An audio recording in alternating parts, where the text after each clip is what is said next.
The whole case raises very serious questions about the whole system of child protection, right up to and including the courts in this case. And as you've just heard, the local authority and the police and the grandparents all expressed concern about the couple having the care of this child, but nevertheless that still went ahead. We're hearing a lot about Justice Hogg, who has since retired, and it's hard, isn't it, when the final word of a judge in a court is then called into question? I think that's very hard, but of course we do have a system of case reviews in this country, and what's really important is that the courts, as well as everyone else, should take part in those case reviews in order to identify lessons for future cases, because the worst thing, of course, is for this to happen again. And that's the thing, we often talk about social services trying but failing, but in this case, it seems that their hands were tied behind their backs.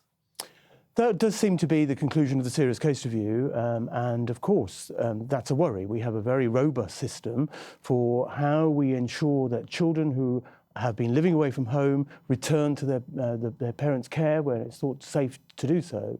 And what's absolutely fundamental about that is that social workers are the key part of that. So in compromising anything that the social workers might do, of course that's never going to strengthen the safety of a child. How common is it that social workers are frustrated when they know a child is potentially in danger? I think that there are always frustrations for social workers about being able to decide whether or not a child is in sufficient danger to warrant that massive recommendation about a child having to live somewhere else. That's a perpetual frustration that social workers live with. But I think that actually we do have systems around child protection in this country which work very well and protect children every day and every weekend, all the time, to ensure that social workers are supported in making those difficult decisions. Just finally, David, we often hear about lessons being learned from situations like this. Is there anything particular to the sad plight of Ellie that can be learnt to stop this happening again?